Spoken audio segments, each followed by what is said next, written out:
Bonjour, bonjour, peuple gabonais. Mon jeune frère Bradre m'a demandé de lui donner les raisons pourquoi j'étais en prison. Et je te réponds, mon jeune frère Bradre. J'espère que tu es altogovéen parce que j'ai regardé ton profil. Il y a plus de la musique du Haut-Ogooué et je serai au Haut-Ogooué dans 2 mois. Je viendrai faire la mission évangélique et commencer la construction de l'église baptiste, notamment à Monana. Bon, je te donne les raisons pourquoi. Ma première prison, c'était la cause de la revendication estudiantine, notamment à l'université Mabongo. J'avais été kidnappé par les agents de la DGR. Ils m'ont amené en cellule, à côté de la présidence, dans les locaux de la DGR. J'avais fait 3 jours et pendant les 3 jours, ils m'ont auditionné et j'ai donné les pistes de résolution de la crise à l'université. Après, ils m'ont demandé de me déplacer. J'ai choisi le Cameroun. Comme je suis d'Ibitam, je suis frontalier au Cameroun. Mon grand frère Opianga m'avait remis 2 millions. Je suis allé au Cameroun. Au Cameroun, je me suis amusé.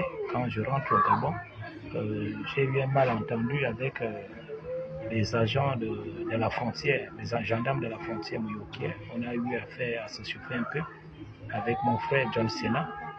Après, ils nous ont mis en prison centrale d'Oyen. Après, j'avais appelé la DGR. La DGR est venue me faire sortir de la prison. Je suis retourné à l'université au Mabongo, continuer les mouvements, les cours et les revendications. Et notamment, ma deuxième prison, c'est en 2014. En 2014, les grèves avaient été intensifiées. Le nouveau recteur, M. James, non, le nouveau recteur, M. Rupivia et M. James, nous avaient mis en prison, moi et Fimolo.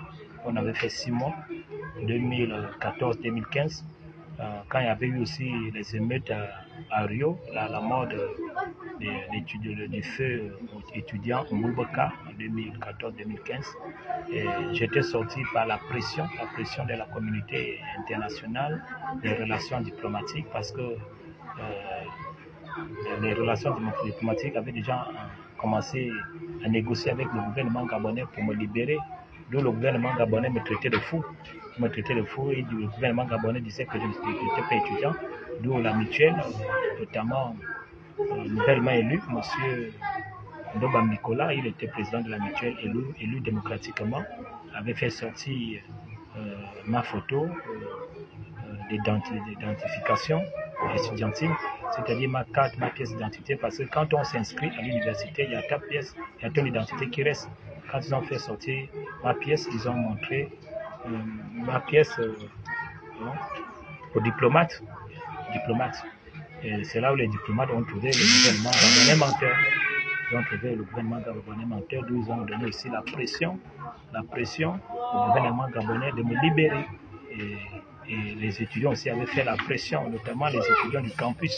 Les étudiants du campus et la mutuelle ont fait la pression sur le gouvernement gabonais, d'où ils avaient déguerpi tous les étudiants qui résidaient au campus.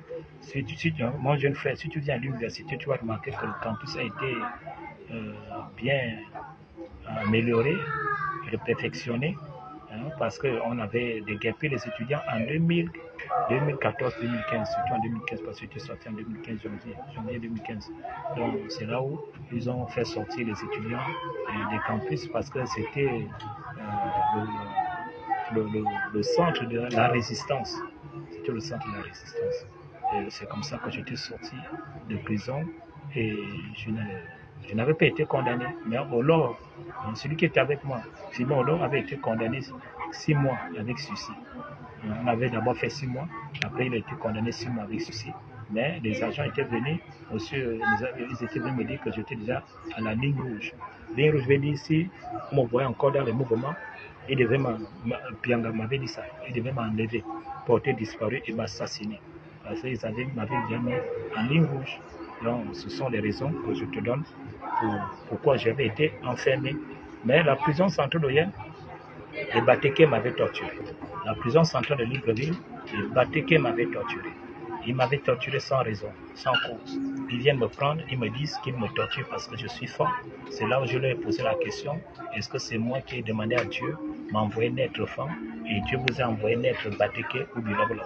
Donc, c'est pourquoi je m'interrogeais. C'est moi la machine russe. Engina Bikei, Mito Mito Célestin, le frère de Pachuco, Dabikei, moi et moi en Kojeng, Manefa et Lanefa, un district Bikondo.